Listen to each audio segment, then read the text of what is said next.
The people clap loud when you win a Grammy, but the people clap the loudest when you fall. And Champ got knocked out today. Shaco's been bad for quite a while now, but that's all about to change as Riot has buffed him. And with such an occasion, I decided to make a video to highlight most strategies that I use in every game to carry. His Q damage ratio plus the backstep crit bonus both had their damage increased. When you hit an enemy from the front with Q, your damage will be higher. But what will really make a difference is the interaction between Q and backstep getting buffed. The bonus crit going from 40 to 55%. Furthermore, Infinity Edge got buffed. You can now have 200% crit damage, meaning that you crit for 983, where before your crit was 872. The difference is huge, but mainly late game, because rushing crit early is still a bad idea as you lack the utility. Regardless, the buff in damage has seen Shaco's win retries. Welcome everyone, I'm the Clone, and in this quick yet very detailed guide I will go over a great Shaco game that includes many examples of how to carry when things don't go according to plan, rotate around the map to keep an advantage over the enemy, and ultimately carry the game by helping your teammates even when they are losing. The early game is the best bet at winning the game. That is why it is imperative for you to have a plan on how to win it. And our plan here is a classic topside start into Invade. 1 million IQ pro tip here.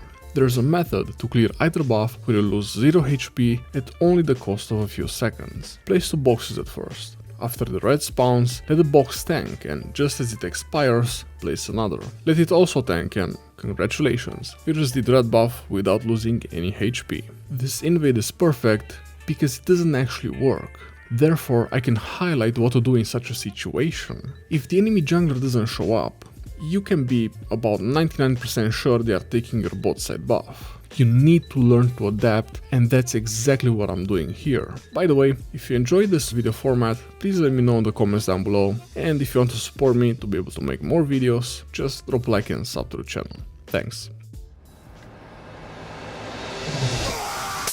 I take the Wolves as a response to Kindred's counter invade, and I immediately rotate bot to intercept her at the scuttler. Surprisingly, she's not contesting it. Thus, my plan is take both Skull Crabs, but not before noticing an opportunity meet. As I said, always have a game plan, yet if something happens, again, adapt. As we can see here, Katarina overextends, and this allows me to follow up with a perfect gank. Then we take second scuttler. But since Kindred was not bot side, it can only mean one thing.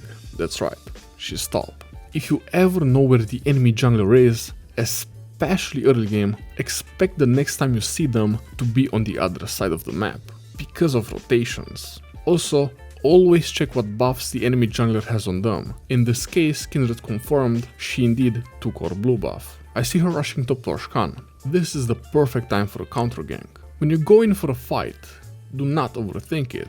Use your instinct. As long as you learn your damage and have a good feel for it, that's all you need to know how a fight will go. Jax is also very low HP, thus I get him. Unfortunately, because of bomb plating plus him leveling up, results in me also dying. But that's not that bad. You don't need to think about such details. If an enemy levels up while you fight them, or a random rune comes off cooldown and saves them, just don't overthink fights. In time with practice, you'll get to feel the game and know how things should go. And if they happen otherwise, don't get distracted. Instead, assess your choices and move on. Improvise, adapt, overcome. Here we can see my bot lane is getting dove at level 4. Nothing out of the ordinary. Pick what lane is easiest to gank and focus it if you see the enemy there is over pushing the wave. Even if they are defensive, as Shaco you can just jump on them anyways, and because you slow them with basic attacks, that allows your teammates to follow. Also, 1 million IQ tip here, if you fail the gank, pretend to leave. The enemies are like, okay good he left, now I can finally play the game more aggressively. But joke's on them, because you have been sitting in that bush for like 30 seconds now, and the second they try to play the game, it's over. 1 petabillion IQ tip. Both red and blue take exactly 5 minutes to come back. Thus, camp enemies at their first buff as it respawns. Here with Kindred, she's forcing the red buff because she's expecting Katarina to help her. But the thing is, when you fight enemies in their jungle, you can path around the jungle camp in such a way that it targets them instead of you, resulting in a huge advantage. Here, I am not directly fighting Kindred, but as I wait for the red to get into smiting range, Kindred is losing massive amounts of HP. Also, huge tip here, I jump early. Like this, Kindred still has hopes of getting the red. While you're attacking them, oftentimes they'll panic and focus the buff. Easy takedown. Finally, Katarina shows up. What do? I cannot 1v1 her. I cannot get away. The best thing that I can do here is try to take the red before I die. I'll just let the rest play out.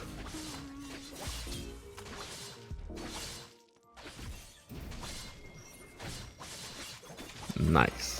Quick side note, I never mentioned in what elo I play for these videos, and I've been accused once or twice of, oh my god, the enemy jungler is bronze. Firstly, I never use anything but ranked footage for my videos. Second, I never have the average elo of the game be below plat. Well, since the addition of Emerald, technically the elo of the games will not be below it, as plat will become the new gold. Regardless, most games will still be around diamond. The enemies seemingly play bad, not because of their elo, but because I do not allow them to get to such a point by using the strategies that I showcase and preach to you guys. Anyways, against Kindred I tend to prio the marked camps. Also, jungle pathing wise, notice, I do not clear every camp. I mainly just take the buffs and, very important, I then take the objectives. My plan was to take Herald, but as I was fighting it, Jax killed Ashkan and then overpushed. I am simply seizing the opportunity here for a free kill. When ganking an enemy with escapes and stuns, never use Q first. Close the gap by cutting their path, then try to dodge their stun, and at this point if they're trying to get away, you still have Q up to catch them. 1 million IQ tip here, push the wave after such a gank. Take the gold from minions and plays, especially if you have Herald. By pushing the wave under tower, the enemy loses all their XP and gold. Also, use Herald late.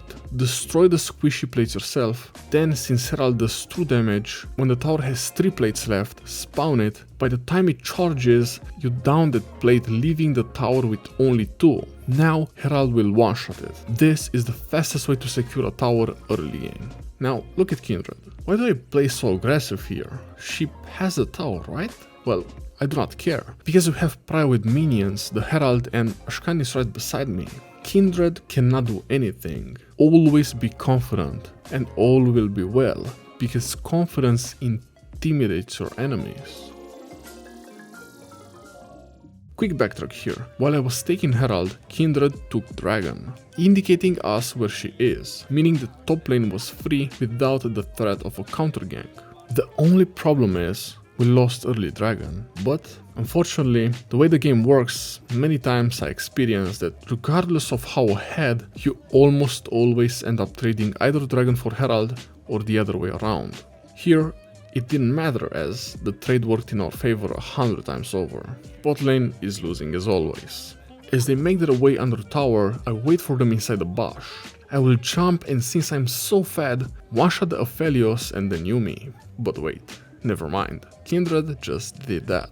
Again, adapt. I have to take care of Kindred first. Watch as I keep my Q, and after attacking twice, use clone for the Hail of Blades bug. What this does, it gives your clone the attack speed buff permanently. When fighting ranged enemies, walk backwards, especially if there are walls to go behind, instead of just sitting there and allowing them to attack you.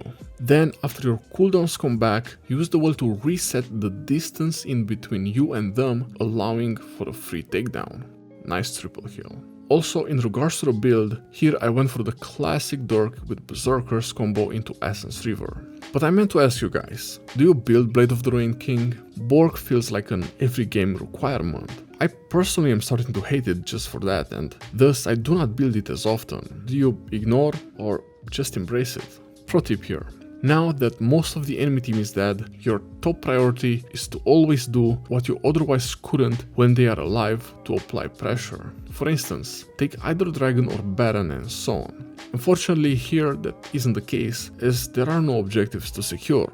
Thus, I look for the next best thing, doing a jungle clear. The most optimal way in which you want to path when clearing the jungle is always either from top to bottom or the other way around. Doing camps in order is most efficient, and it is also the best way to tell where the enemy jungler is. If you see them on the top side and you know they have jungle camps spawned there, it is only logical that they will path down towards bot lane, taking the camps in order. This gives you both time and knowledge of both their current and future position. Here I ignore the Crux camp. Why? Because of Scuttler.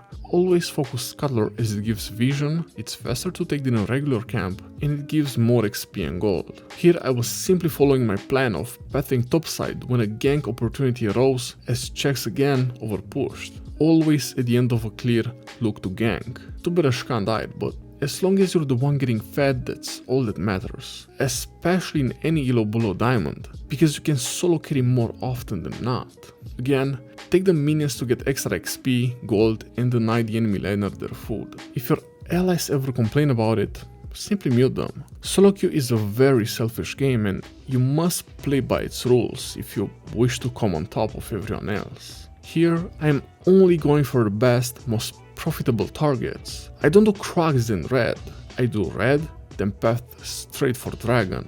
If you waste time with less important things, you will lose the opportunity for the much more. I do not waste time, I rotate straight for the next best thing, Kindred's blue, then Herald, which results in us taking the mid lane towers. It's nice to highlight the movement speed from the jungle item here combined with Yomu's, but pause. I do not wish to complain about the damage here because it is decent given Kindred has stubbies. If I were to have had Claw instead of Yomu's, I might have not caught Kindred, even though technically Claw's dash would probably have made up for the loss in movement speed. With Claw plus Ignite and E, I would have 100% one-shotted that Kindred given how absurdly fed I was. No matter, always look at the minimap and try to predict where the enemies will be and adjust your action based on where they go. If the enemy ATC overextends, try to catch them. Back to Kindred's red. Slow-mo, 600 crit, that's pretty good. Next one does 200, then 159 because no backstab. I just find it hilarious how I had to attack like 100 times to get her. This is why lethality Shaco is literally dead. My point here with Kindred is, even after the buff, while your Q crit will do more damage, you still lack the fighting ability. Pause right there. Katrina killed me. Why did I 1v2 them first time but fell down the stairs here? Julian! Before, in the early game, I didn't have any lead in gold, items, level, or anything really. Yet, now that I am fed, I do 0 damage and get melted in 2 seconds by a fucking 0-6 Katrina? Why? Simple.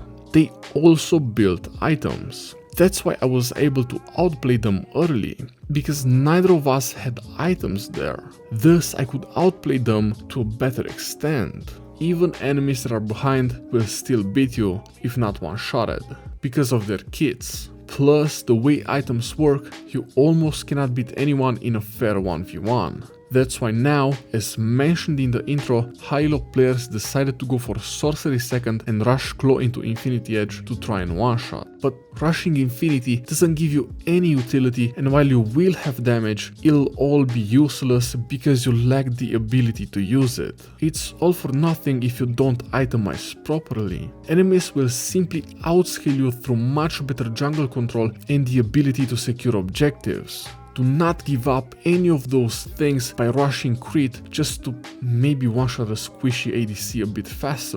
Build Infinity, but later on.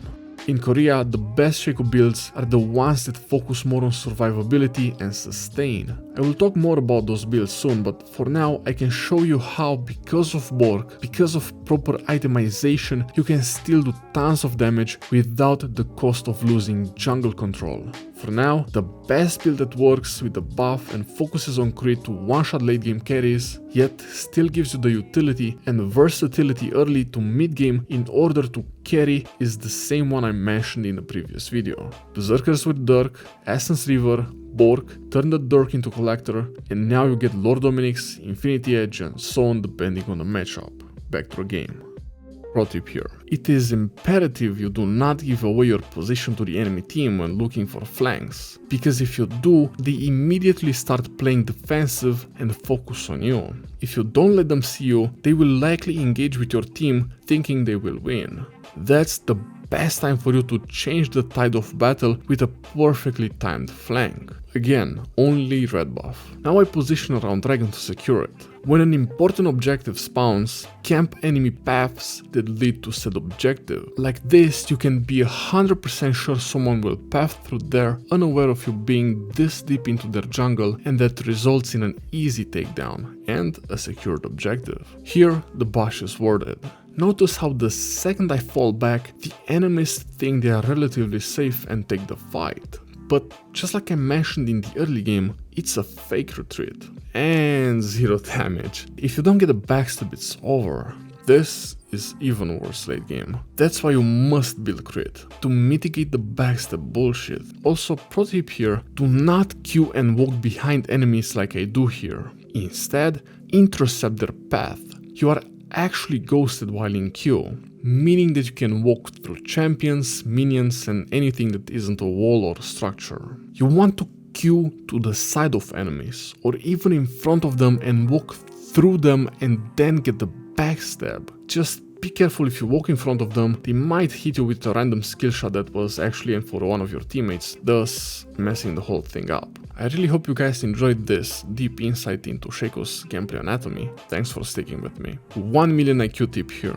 Never panic when fighting Katarina or any champion with AoE damage. As long as you have clone, use it. Get it close to the enemy, and the second the damage hits both of you, you're set. Because the ragdoll takes extra damage, it will blow long before you do, resulting in this. Finally we get Borg here, and actually I change Yomus to infinity. Pause right there. See Aphelios, why don't I go through the lane to try and close the gap? Simple, look at the minimap. By looking at your own wave, you know where the enemy's one is as well. Here, we know Aphelios won't push because of how far he would have to overextend to reach our wave. As long as you learn your Q's reach, you will be able to jump from positions like this one and intercept your enemy. Another quick side note, abuse the fog of war. By knowing the vision range of enemies plus hugging walls, you can adapt and improvise your Q's in order to close the distance and pull ganks like this one. Completely unexpected for them.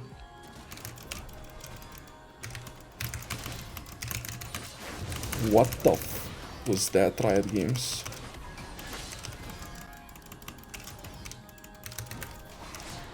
Farm waves. Now that top is pressured, we take tower. But if an enemy is there, that's fine. We rotate instead. No need to force. In fact, never force late, unless in the jungle. Watch your own allies and think from the perspective of the enemy. They want to kill them. Thus, by positioning around and behind walls, that's the perfect position to flank from. Also, since top and bot are pressured, we know for certain only these 3 enemies are mid lane. This results in a free fight.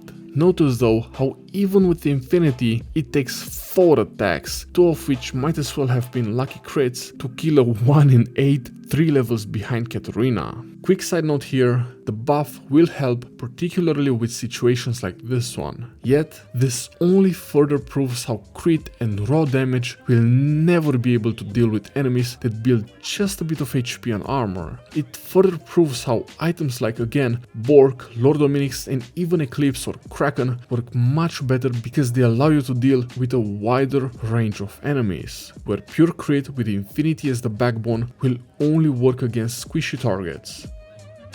Again, no jungle camps here, only scuttler, buffs and objectives. Baron is really good to close the game late, now that we basically have full build and created silent pressure.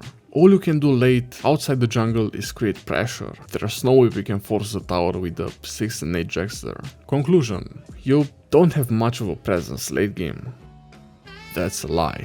because your late game presence is insidious to the enemy team, thus extraordinarily effective if executed right. You take all the objectives and create insane pressure around the map without the enemy team even realizing. Then you force them to rotate in bad positions, which results in them getting caught off by the rest of your team. That's the best and only way to carry late game now that you don't have any damage, namely through macro. Micro plays, such as taking out an enemy carry, is very important and beneficial as well, but it is less efficient as Shaco's one-shot potential has decreased, resulting in most enemies outscaling you. That's why gaining an advantage in the early game is imperative, as it allows you to maneuver with more fluidity through the mid to late game. It's what enables you to secure those objectives, create pressure, and win the game. And as always, until next time, stay safe.